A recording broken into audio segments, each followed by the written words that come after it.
Sorry, I'm getting everything set up here. I really should have done that before I started the meeting so that it didn't do this. Let me make sure that I can actually, everybody's seeing what I want them to see, which I think is true. Awesome. Well, basically what happened was I gave this lecture already and the recording wasn't working, but it looks like it is now. And that was probably more user error than system error. So I'm going to give a quick version of the lecture I just gave. I have about 30 minutes until I start teaching my next class.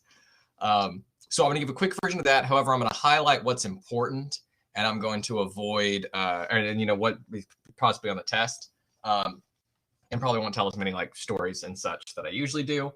So I apologize for the speed at which this will be, but this is purely a recording. So if you need to go back and obviously look at anything, then by all means. So this is chapter 2.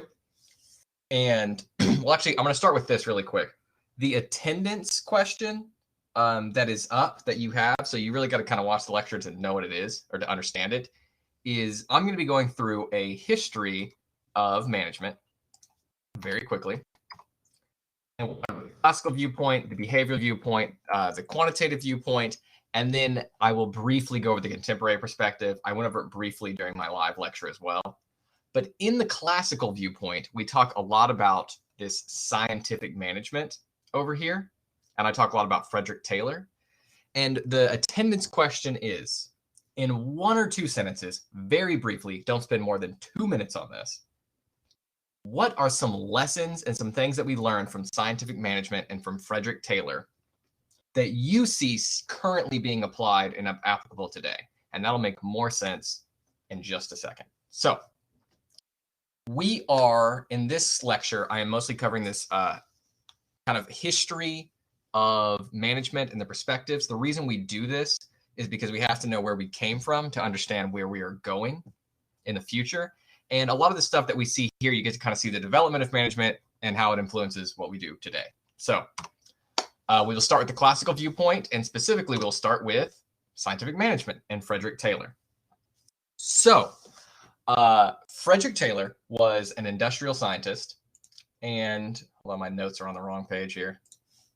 That's not it. That's my strategy notes. That's it. All right, pardon me. So Frederick Taylor was, I'm really terrible with like dates, so I have to have that. Frederick Taylor was an industrial engineer, and essentially he wrote a very popular book now called The Principles of Scientific Management. It came out in 1919. Now, what Frederick Taylor did is you have to understand that originally organizations were a bunch of assembly lines and, people working in big factories, and there wasn't, you hired people to do a job and you really just paid attention to the output. And managers didn't spend a lot of time managing the employees specifically. Now, what Frederick Taylor did was he created the scientific management approach. Now, scientific management is we are going to look at the processes of what the employees are doing, and we're going to break them down to a simple form and find a way to make people more productive. Now, what I mean by that is if I've got steel workers and they're moving steel from point A to point B, and Frederick Taylor came in and he saw someone lift up a heavy piece of steel, walk, 30 feet across the room and then set it down and then go back across the room and do the same thing. He would say, that's a lot of wasted motion, bending over, picking up, walking across the way, all this stuff. So what I'm going to do, we're going to put several people in a line, we're going to pick it up, and we're going to hand it down the line, and now we are doing it much more quickly and efficiently. And that is scientific management. You see the same thing when you look at like McDonald's today and the way they create burgers, create fries, and put your order together, and sometimes it's blinding fast. And that's because scientific management has broken this down and eliminated all the unnecessary steps. He also believed that we need to make sure that employees are motivated in a way that benefits the organization. So it wasn't very uncommon in the early 1900s, especially, to have a job that would need to be done, and you would hire lots of workers. Let's say we're building the railroads. And when that railroad is built, everybody goes home without a job.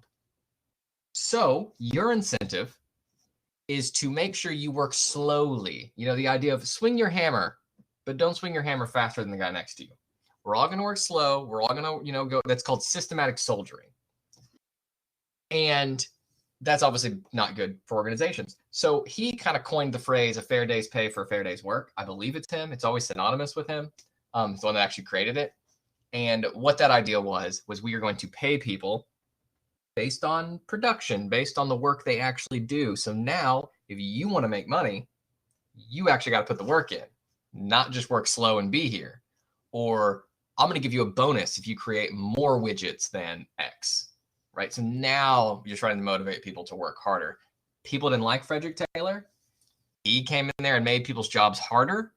As far as making people, came in and made people work harder, I should say, not their jobs harder. That's opposite of what he did. And he made the processes more efficient. His principles of scientific management, he believed in study each part of the task specifically, select the right workers for the task, give workers the proper training and incentives to do the task properly, and then essentially apply that. Now, Lillian and Frank Gilbert are a married couple. Frank Gilbert ended up going to MIT, but first he was a bricklayer. And when he was a bricklayer, he found that he would watch people lay bricks, and he found that it was very inefficient. And what people were doing was they were picking up bricks from a huge pile on the ground, coming, laying mortar, putting the brick down, and then turning around and doing the same thing. So he came in and he did things like put the bricks up on a platform so that you didn't have to bend down, put the table beside the person so you didn't have to spin around to grab it. And by doing all these little changes, he did what are called motion studies. They actually identified 17 basic motions and they applied them to work processes. And he showed that by eliminating certain motions, you could make the process more efficient, essentially building off what Frederick Taylor did. That's why they're both, credited with the scientific method or management, not method. And to tell you how successful he was, when he started as a bricklayer, who he's working for, the average person did about 1,000 bricks a day. And after he applied all these strategies, it was about 2,700 bricks a day.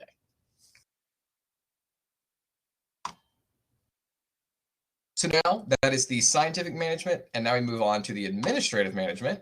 I'm going to double check that it's still recording. Okay, great. So administrative management proposed what we call fundamental necessities for management. Now, original person we really think of is Charles Clinton Spalding, who's the father of African-American management. He worked in fields for his father. He went on, he went on to work for a insurance company. I had the name, make sure I say it correctly. I guess it does. Oh, the North Carolina Mutual Life Insurance Company. So he wanted to work for the North Carolina Mutual Life Insurance Company, and he took what he learned in the field and watching his father's employees, and then what he learned at this organization to create what he called the necessities of management. He believed that in addition to these kind of systematic approaches that we see from Frederick Taylor, organizations should also consider that they need to have some sort of authority, a clear division of labor, adequate capital, proper budgeting, and then cooperation and teamwork. So employees actually working together. Then part of the administrative management, move on to Henry Fail. Now, what's important about him is that he created the major functions of management. Again, I'm going to start giving I realize I'm actually going slow. I'm going to give a quicker view of what's important. He created these 5 major functions here. Now, this is important because especially the first 4, we still consider to be the major functions of management. This book actually discusses the planning, organizing, leading, and controlling side of things. So he was saying this is what managers should do, which sounds funny that we don't know that. But at the time, managers could be a lot of things, and the word was very loosely defined. And so he kind of more precisely defined it.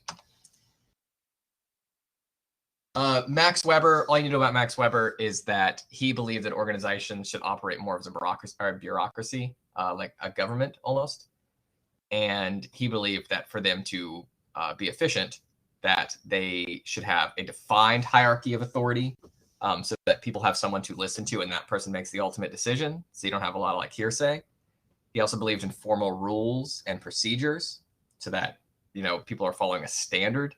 Clear division of labor, which goes with the hierarchy, And then earn personality, impersonality, and careers based on merit. So you get the position you are because of what you've done, right? Not because of who you know or whatever, right? These are things that we can actually still apply today that do matter. I mean, you need formal rules and procedures because otherwise you're going to have danger. I had a friend who worked as or knew someone that worked as a nurse, essentially. Or they were a nurse and they had somebody in their department create a chart. And this chart, what it did was it color-coded different patients to tell you when to change out their IVs, because you have to change them out every so many days. And he created this chart and then just posted it without like telling anybody at all. And it was ripped down like within hours and taken away. And he could not figure out why that happened because he thought the chart good and it makes sense. But that kind of comes down to these formal rules and procedures. I shouldn't have told this story because of time's sake, but organizations need a hierarchy of you can't just do this stuff. You need these formal rules. You need to talk to someone above you because maybe it is a good idea, but it needs to be brought to someone above you. Rules and procedures, you have to be followed, because what if he creates that chart and you don't train the employees and someone just slightly doesn't understand it and doesn't change out someone's IV when they should have, and then someone gets an infection or dies and then sues your organization, and now you have a death, which is obviously bad, and your organization is being sued for tons of money, right? And that is why this hierarchy and rules are important. That specifically.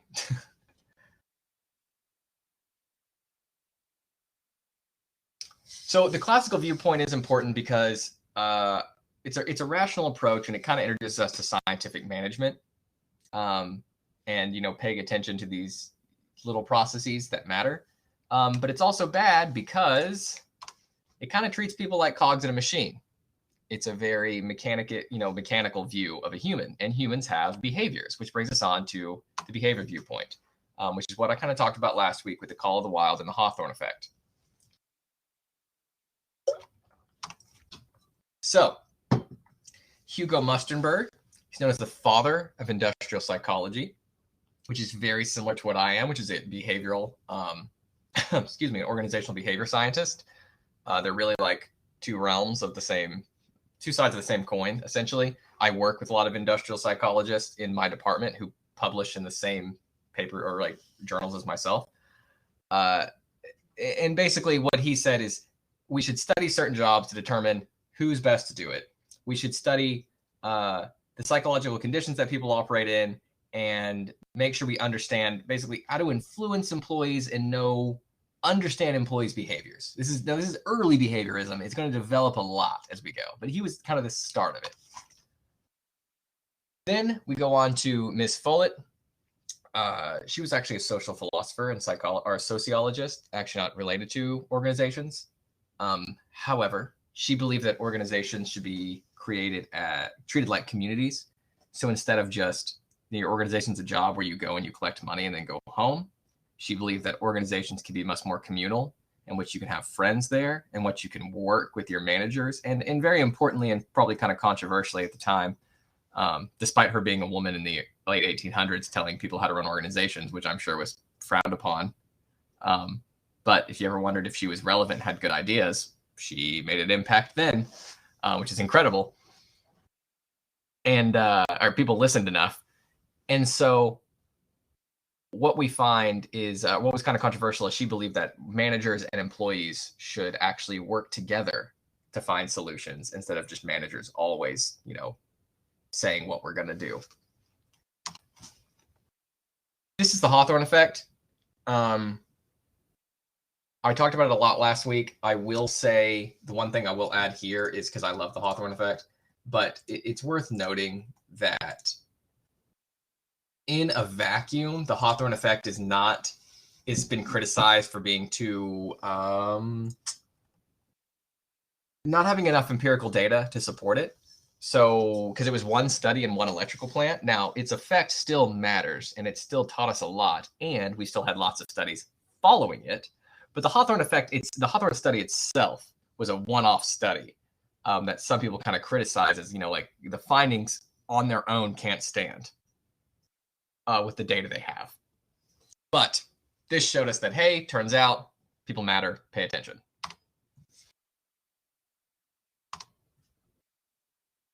So that brings us to human relations movement.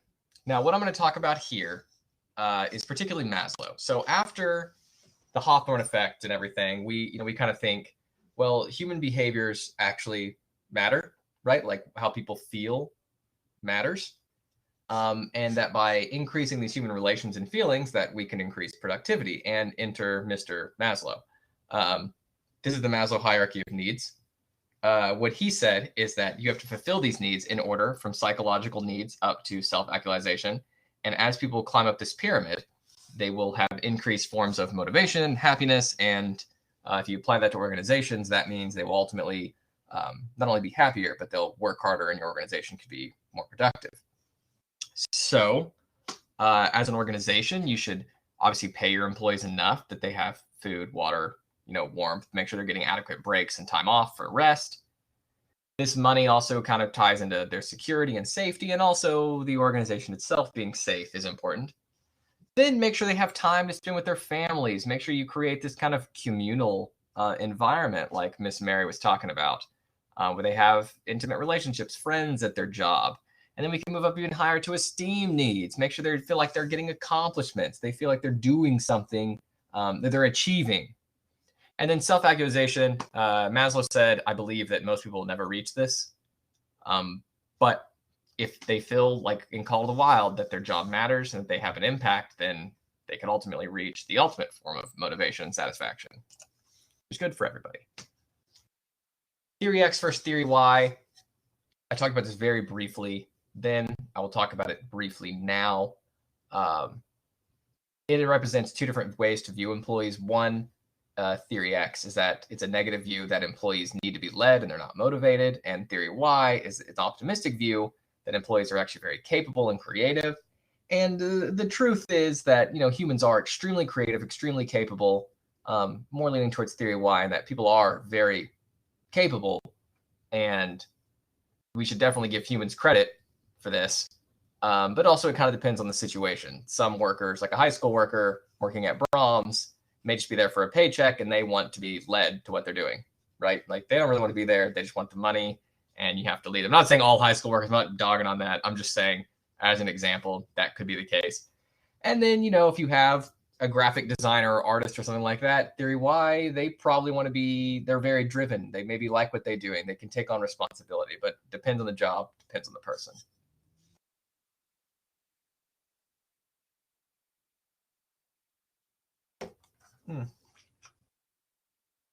So we're not going to talk a lot about this, but eventually we developed into the behavioral science approach, which is what I am, a behavioral scientist.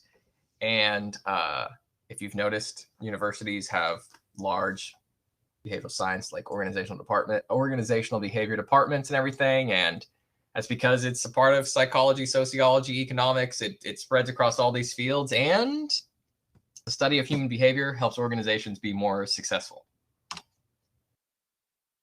My notes just went backwards. What was that? There we go. So we've gone through the classical point, through the behavioral point, briefly about the quantitative point, and then briefly about the contemporary. I actually went through the slowest part of this lecture quickly, but I did say the things that matter. So the quantitative viewpoint, starting with management science, is the only dot on the screen. Management science, like scientific management, is essentially we're using mathematics, often computers, to solve and make decisions, where we're using science to help streamline the process and make employees' jobs quicker and more efficient. We can use more advanced versions of this in this management science approach, which is becoming more modern as we move through the timeline here, to help make advanced problem solving and decision making, and that we can actually use analytics to say, okay, should I sell product A? Should I sell product B? Well, instead of just making a guesstimate call, I can look at the data, I can analyze the data, and at the end, I can say A equals this number, B equals this number, and A is higher, we sell A. That's management science in a whole. Operations management, I don't want to confuse people too much. Operations managers are obviously around now. make millions of dollars in certain organizations doing it if you're really good at it. Sorry, had to take a drink. I'm talking fast. This focuses on, it's concerned with kind of organizations as a whole, all operations. So production planning, I have it here, production planning, the location and design, making sure you have the right number of inventory levels, all that stuff. Again, the scientific management approach exploded to all of operations. That's how I view it, at least. Now, the contemporary perspective, I'm going to talk about the system viewpoint and the contingency viewpoint. So, organizations are a system, right? They're open systems, as I'll talk about here in a second. But you have inputs, which I love the example of the jeweler. So if you're a jewelry store, you have the money you have to put in, the materials you have to buy, and the talent around you. That's the input. Transformation process is when you apply all of this to start creating something. You're transforming these raw materials, money, talent into something. And then the output is the actual ring, the product that you're going to sell. And then, as with all management figures for the most part, you have feedback where we look, what was our output? How well did it sell? How well was the process? Was it efficient? And then back into the input to see if you can make it better.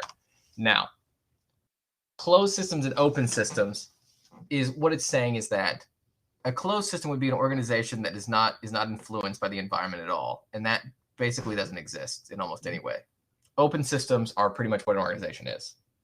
An organization continually interacts with other organizations around it, supply and demand, the local government, the customer needs and wants and all this stuff. And you hope that you're creating this synergy with them to use the environment to make decisions and to make your organization better. But organizations are an open system. They don't operate in a vacuum alone, right? They operate with lots of things around them. Now, complexity theory, which is the ultimate open system, essentially says that everything can be broken down into a tiny system that's very simple, and that's part of a bigger system all the way up, right? So like an assembly line being a system within a factory, being a system within the organization, And then the last thing I'm going to say here, I think I killed it. I was trying to go under 30 minutes. We're going to be like right at 25, crushing it. And I still said all the things that really are important. The contingency viewpoint, it says, which seems very obvious, I'm sure to a lot of people, that a manager's approach is contingent on the situation and that it is based on a case-by-case basis. So you can't take a specific viewpoint, theory, whatever, and apply it to every situation necessarily. That's not a really good way to say it. You can't take any organization's strategy that was successful and just apply it to your organization to be successful. If I decide to start a car dealership tomorrow, I can't figure out exactly what Tesla did and operate the same way with the same competitive advantages in the same fashion and be successful necessarily. I use the example of football teams in my class, and that is that one football team, like why do we see a coach come in and be so successful somewhere and then move to a different part of the country with different culture, different players, apply the same system that was super successful somewhere else and then fail? Nick Saban's a coach for Alabama. Do we think that Nick Saban's Alabama approach would work the same at USC, which is in Los Angeles, Southern California? I think it's in Los Angeles. But it's just different entirely, right? You don't know if it's going to work there. So you have case-by-case basis. You have to take what you know, not always drop everything you learned in the past, of course, but analyze each situation and address those problems individually. And so managers obviously have to be flexible. So yes, that's part of the contemporary perspective. But that is mostly what I covered in this class or this lecture. I'm sorry to go through it so quick, but again, the original recording got messed up, and I have another class I'm teaching back to back here, so I'm trying to make sure everybody has resources. Also, people that saw my lecture, if there's anything they want to go back and review, I want them to have this recording too. But if we have to go hybrid or virtual in the future, I don't know what's going to happen. I will try to keep you all up to date. I'm just trying to do what's best for everybody, and I'm trying to talk to the university and let them tell me what we should do, and then do it. So I'm trying to, yeah, do the best I can. But in the future, I'll make sure that, you know, I'll do my best to make sure everything's recorded the first time and all that stuff. So it'll work out. But as always, if you have any questions for me, please let me know, and please stay healthy and happy. Thank you.